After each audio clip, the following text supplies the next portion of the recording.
าว่าเขาอยากเปิด VIP เปิดเป็นตัวแทนอยู่ใน XR Trade สั่งรายได้อีก2ทางนึงเขาจะเฮ็ดแนวใด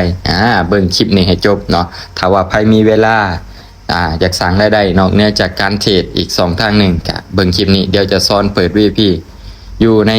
XR Trade เนาะก่อนอื่นให้เฮามีทุนก่อนเก่าเหรียญหรือว่าเก่า USDT เฮาจะใส่ทุนเก่า USDT นั้นซื้อหอบเดียวซื้อ VIP ซื้อตัวแทนเนาะและ2ให้เฮา KYC บัญชีของเฮาให้สำเร็จเนาะหรือว่ายืนยันตัวตนเนาะก่อนที่เฮาจะเปิดเป็นตัวแทนเนาะหลังจากนั้นเข้ามาสู่3ขีดทางสายมือตัวนี้เนาะกดเข้า3ขีดสายมือแล้วมากดใส่พันธมิตรทางรูปนี้กดใส่พันธมิตรแล้วจะเด้งมาในนี้เฮาสามารถอ่านข้อมูลรายละเอียดได้เนาะเฮาสามารถเชิญเพื่อนและได้รับค่าคอมมิชชั่นสูงสุด 2.2% เนาะหรือว่า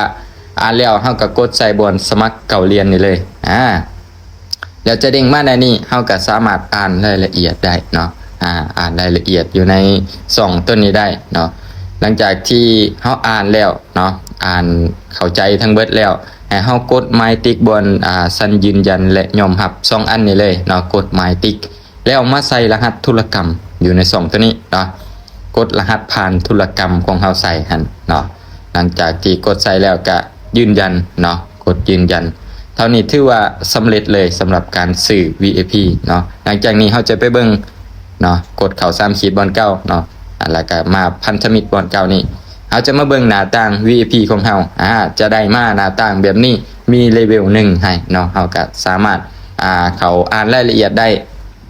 เดี๋ยวจะพาไปเบิ่งลิงก์ตัวแทนของเฮาเนาะเลื่อนมาลุ่มสุดเลยเนาะลิงก์ตัวแทนของเฮาจะเป็นตัวนี้เนาะเฮาสามารถคัดลอกและส่งให้ผู้สมัครนำเฮาได้เนาะตัวนี้เป็นลิงก์ตัวแทนลิงก์ของเฮาเองเนาะหลังจากนั้นมาเบิ่งรายละเอียดรายได้บัดนี้กดเข้าบนแผนการตลาดเนาะเลื่อนขึ้นมาแล้วกดเข้าบนแผนการตลาดตัวนี้แม่นรายได้ทั้งเบิดจะได้อยู่5สั้นเนาะ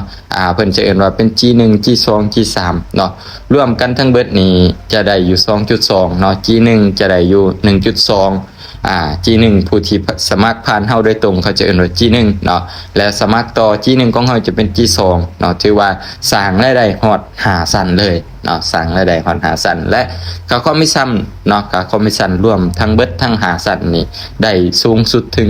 2.2% เนาะถามว่าหลายบ่ก็บ่หลายเนาะแต่มันก็เป็นอีก2ทางนึงในการสร้างรายได้เนาะเนื่องจากการเทรดถ้าว่าใครมีเวลาว่าง